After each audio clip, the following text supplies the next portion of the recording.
Je tiens à remercier donc mes maîtres et mes confrères, professeur Mounir Ajin ainsi que professeur Walid Dengizli et mon confrère Amina Ben Selem, d'accepter d'être parmi nous aujourd'hui au 34e EMC de la faculté de médecine de Monastir. Donc on va commencer pour vous présenter un cas clinique concernant PMA. Donc la vignette clinique elle est la suivante. Donc c'est le cas d'une jeune femme âgée de 35 ans qui consulte pour une hypofertilité primaire de 2 ans. Donc, aux antécédents, la patiente présente une ménarche à l'âge de 11 ans, des cycles réguliers de 28 jours, un flux abondant de 5 jours, dysménorrhée secondaire avec dyspareunie profonde. À l'examen clinique, on trouve une patiente relativement obèse avec une BMI à 30, toucher vaginal, une rétraction des utérosacrés avec un comblement sensible du cul-de-sac vaginal droit. La patiente elle a eu une échographie suspébienne et par voie endovaginale qui avait conclu à la présence d'une masse à parois épaisses à contenu homogène, finement échogène, en verre de poli, faisant environ 7 cm de grand axe. Un complément IRM a été réalisé pour cette patiente qui avait conclu la présence d'un hypersignal en T1 avec un hyposignal avec shading en T2. Un bilan hormonal tout à fait normal, notamment le taux de AMH, l'hormone antimullérienne, elle est revenue normale. L'hystérosympagmographie, elle est faite, elle est sans anomalie. Donc, quelle est votre conduite à tenir devant cette patiente?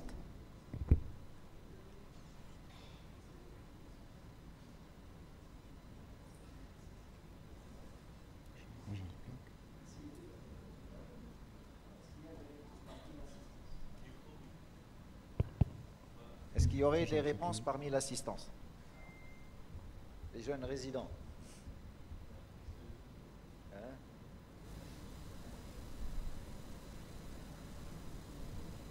Donc, pour faire le recap, c'est une patiente âgée de 35 ans qui consulte pour infertilité primaire de 2 ans, qui présente des douleurs à type de dysménorrhée secondaire avec dyspareunie profonde, avec à l'échographie la présence d'une masse de 7 cm finement échogène au niveau de l'ovaire droit, confirmé par l'IRM.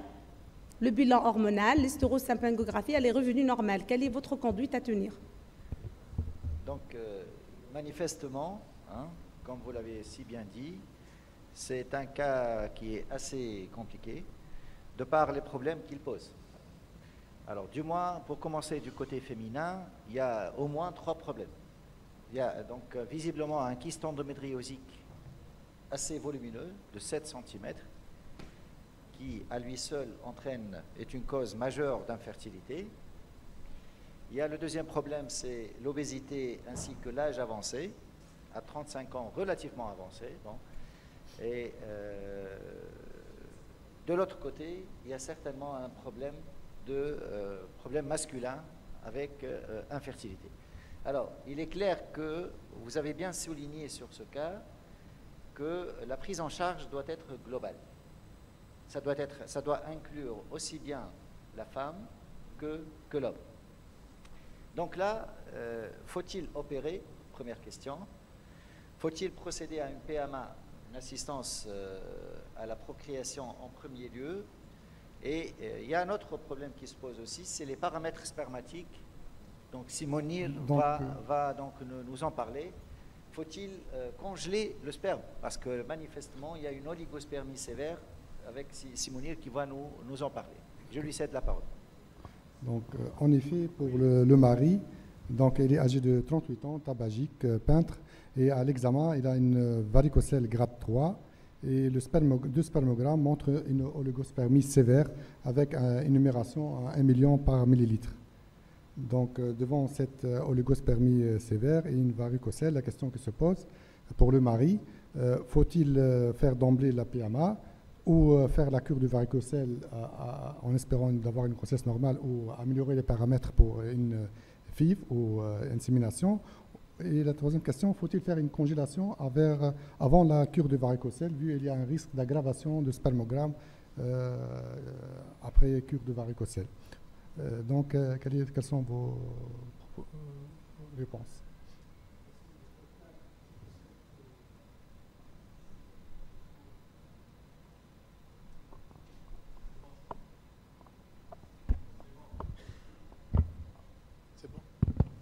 Merci, Dr Tari, pour cette présentation de ce cas clinique.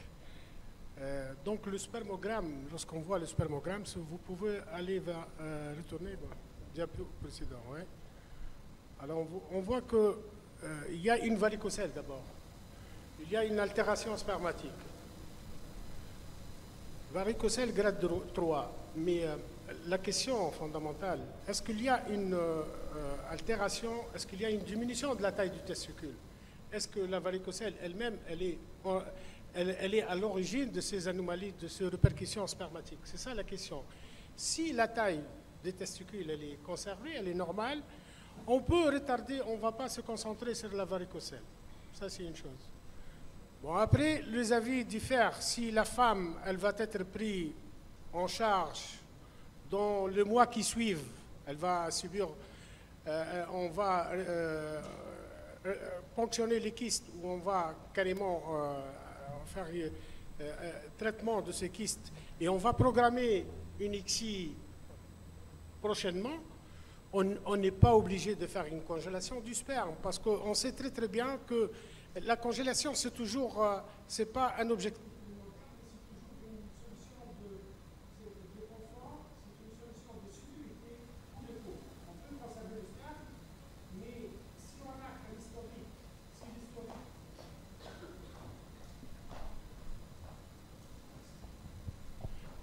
Si au niveau du spermogramme antérieur, les caractéristiques spermatiques sont conservées, il est toujours à 1 million.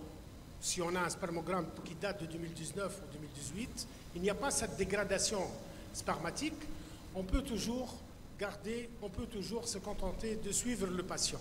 Il n'y a pas un contexte infectieux, il n'y a rien du tout. La numération, elle est toujours à 1 million. On peut toujours continuer à surveiller le patient. On n'est pas obligé de faire.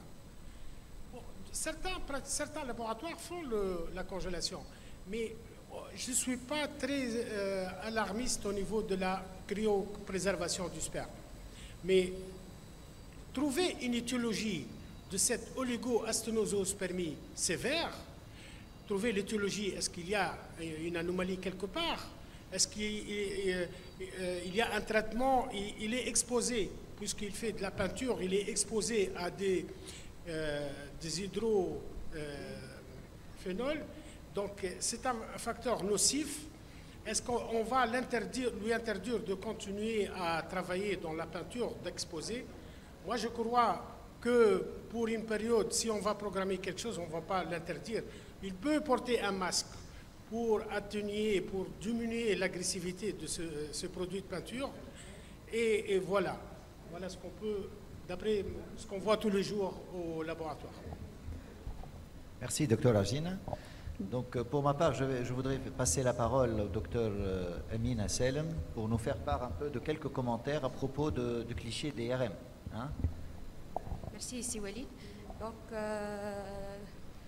Donc, sur cette IRM, on voit que bel et bien sur les séquences en pondération T1, on a une masse ovarienne kystique, on est hypersignal, on a un signal typique sur les séquences T2 qu'on appelle le shading.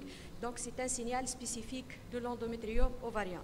Et l'IRM, c'est un examen très sensible et très spécifique pour le diagnostic d'une endométriose ovarienne. Mais la question ici reste l'état des follicules restants. Est-ce qu'on a des follicules dans cet ovaire, dans l'ovaire homolatéral des follicules restants? Est-ce qu'on a l'état de l'ovaire controlatéral? Est-ce qu'on a des implants endométriosiques en controlatéral? Est-ce qu'on a une endométriose pelvienne profonde en association? Donc là, l'IRM est un examen très, très spécifique et très sensible pour le diagnostic et le bilan préopératoire d'une endométriose pelvienne. Donc, si Walid a posé la question, est-ce qu'on doit opérer ou non? Donc, le bilan doit être exhaustif à l'IRM. On doit préciser l'état, essentiellement l'état des deux ovaires. Est-ce qu'on a des follicules? Donc, il y a des publications qui parlent de congélation aussi des ovocytes. Donc, là, on voit sur cet examen qu'on a une atteinte mono-ovarienne unilatérale et il n'y a pas de distorsion tubaire attesté par l'hystérosalpingographie. On voit bien que les trompes sont perméables, ne sont pas distordus par l'atteinte endométriosique, par l'atteinte inflammatoire qui va toucher l'ovaire et par les adhérences donc ovarienne et pelvienne. Donc voilà. Docteur Amina Benselem, est-ce qu'on fait systématiquement donc, des IRM pelviennes en cas de suspicion voilà, de confirmation diagnostique sur l'échographie? Est-ce qu'on a, lorsqu'on a une confirmation échographique d'un endométrium ovarien, notamment endométrium ovarien donc bilatéraux, est-ce qu'on fait de façon systématique les IRM, oui ou non? Non. En matière d'endométrium ovarien, donc la sensibilité et la spécificité de l'IRM et l'échographie est équivalente. On peut poser le diagnostic seulement à l'échographie. L'IRM reste indiqué pour le bilan de l'endométriose à la recherche d'une endométriose pelvienne profonde et pour le faire donc le bilan des ovocytes. D'accord. Docteur Walid Denguezli, une autre question. Est-ce qu'il faut opérer d'emblée tout endométrium ovarien ou il faut se tenter un traitement médical symptomatique pour soulager la symptomatologie douloureuse pour les patientes? Alors, le problème de l'endométriose chez la femme est double. Alors, il y a d'une part la douleur et d'autre part, c'est l'infertilité. Alors, dans le cadre de la douleur, il y a un traitement médical pourrait suffire, notamment pour les endométriomes de petite taille, c'est-à-dire moins de 5-6 cm. Et un traitement par progestatif peut suffire pendant des mois, ou même un blocage ovarien par des pilules simples. L'œstroprogestatif peut entraîner une stabilisation des lésions et absence donc d'augmentation de taille de l'endométrium. Ceci pour les douleurs. Alors, opérer dans le cadre des algies pelviennes chroniques, c'est surtout les endométrioses profondes qui envahissent un peu les utérus sacrés et qui vont même vers le pelvis. On arrive jusqu'à faire des névrectomies. Hein. C'est dans les cas extrêmes. Maintenant, dans le cadre de l'infertilité, en matière d'infertilité, on opère les endométriomes qui dépassent les 5-6 cm, dans un contexte d'infertilité, bien sûr. Aussi, l'âge de la femme compte. Une femme de 25 ans, ce n'est pas la même chose qu'une femme de 35 et plus. Deuxième paramètre dont on tient compte. Aussi, la durée de l'infertilité est un paramètre important. Autre chose, c'est les données, on a vu les données de l'hystérographie. Par exemple, les endométrioses minimes ou modérées, on peut, avec des trompes qui sont perméables, on peut ne pas opérer. Mais s'il y avait, par exemple, d'autres lésions associées, notamment une imperméabilité tubaire, la cœlioscopie peut s'imposer. Alors, dans ce cas précis, c'est une endométriose avec un endométrium qui est assez avancé. Moi, j'irai jusqu'à aller opérer, faire une célio. Alors, en matière de célioscopie, alors, soit on fait la célio comme il faut, soit on ne les fait pas. Si on fait une célio, c'est pour opérer, c'est pour enlever l'ensemble du kyste, c'est enlever donc l'ensemble du kyste. Pourquoi enlever le kyste? C'est parce que l'endométrium a une action multiple au niveau de l'ovaire. Il a un effet d'abord mécanique, par l'effet de compression et par l'effet de compression qu'il exerce sur le tissu ovarien avoisinant. Il y a l'effet inflammatoire, c'est des phénomènes inflammatoires qui altèrent un peu le développement folliculaire et qui réduisent le pool de follicules qui constitue la réserve ovarienne. Il y a aussi les troubles de l'ovulation qui l'entraînent. Et donc, à elle seule, un trouble de l'ovulation, à lui seul, entraîne donc une infertilité. Et il y a les phénomènes immunologiques avec tous les appels de cytokines, etc. et les perturbations locales.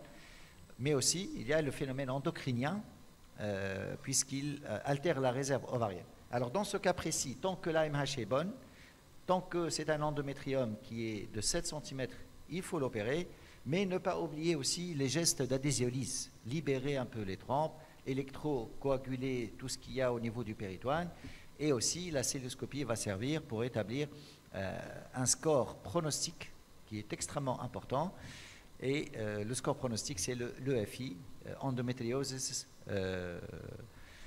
donc score de Fertility Index. Donc moi je pense qu'il faut aller opérer, faire une célioscopie, on va enlever le kyste, kystectomie intrapéritonéale, ça nous donnera une épreuve anapathe, ça nous permettra d'établir un score assez précis et ça permettra aussi de soulager un peu les douleurs qu'elle a en allant électrocoaguler et libérer un peu le cul-de-sac de Douglas. Alors cette chirurgie sera suivie par un blocage, par des analogues. On bloque un peu le développement des follicules et 3 mois après, après les 3 mois de blocage, on entame un cycle de PMA, donc des cycles analogues, hein, dans la foulée, juste dans la foulée. Pour ce qui est de l'homme, je sais que, je ne sais pas, bon, par rapport au varicocèle, c'est une varicocèle clinique avec altération de la qualité du sperme, un nombre de spermatozoïdes qui est de 1 million, qui est assez, donc c'est une oligospermie sévère tout de même. Je ne sais pas s'il faut aller opérer, faire une cure de varicocèle et congeler le sperme, parce que ce que je connais, d'après mes informations, même les cures de varicocèle peuvent s'accompagner d'une altération de la qualité du sperme qui suit. Après, donc, il y aura une remontée. Je ne sais pas si vous confirmez, Dr Tari, ces données ou pas.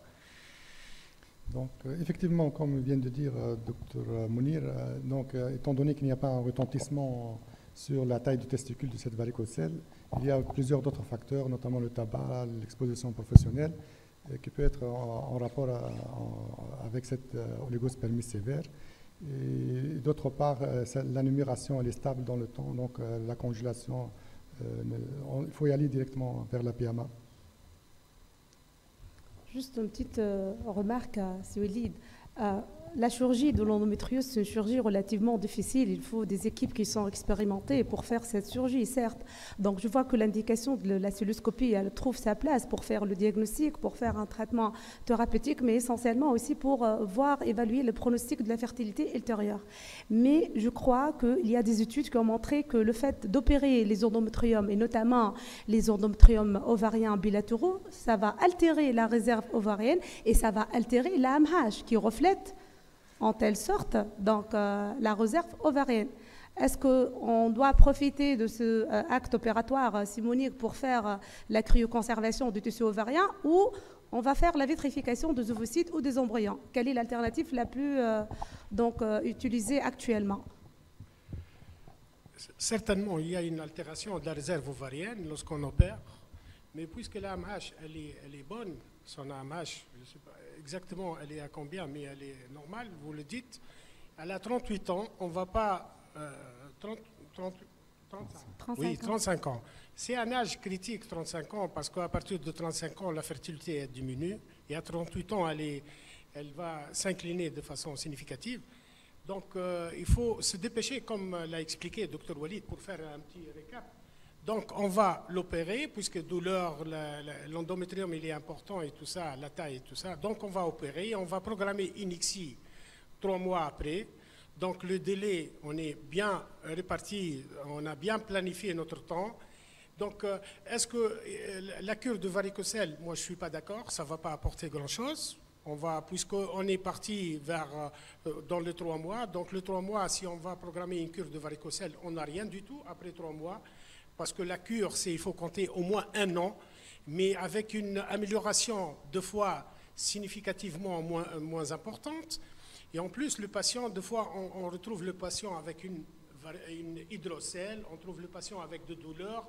Donc, elle n'est pas toujours significativement bonne, cette cure. Donc, il faut faire attention.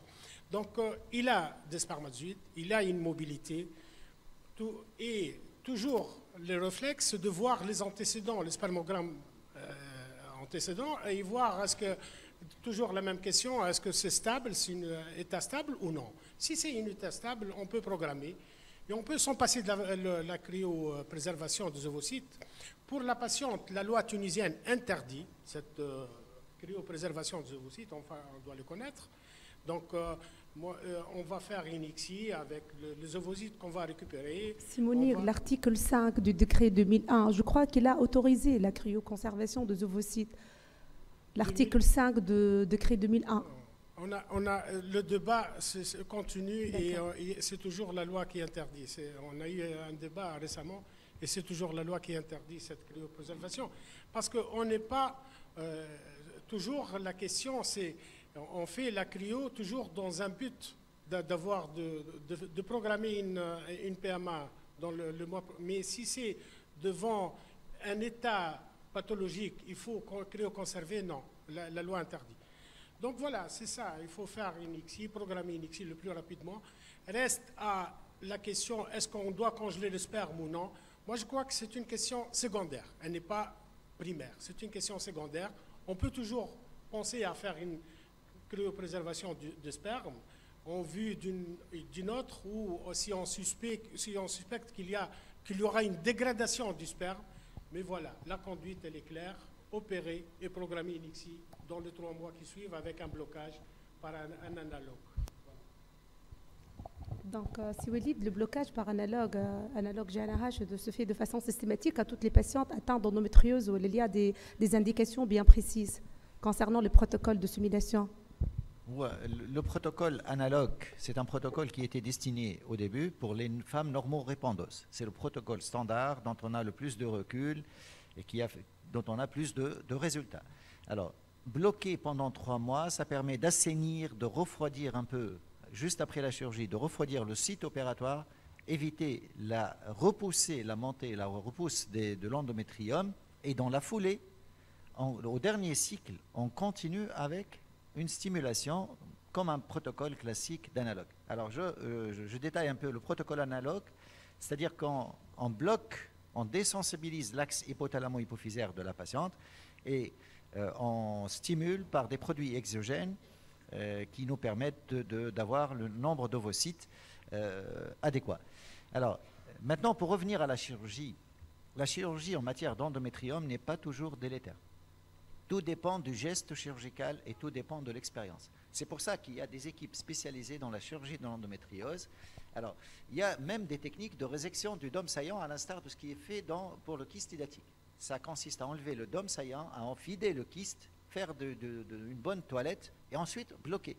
Ça ne touche jamais la réserve ou l'ovaire restant. On ne touche pas. Première chose. Deuxième chose. Tout dépend de la technique que vous utilisez. Si vous vous mettez à utiliser la pince bipolaire et à coaguler l'ovaire, évidemment, vous allez détruire le pool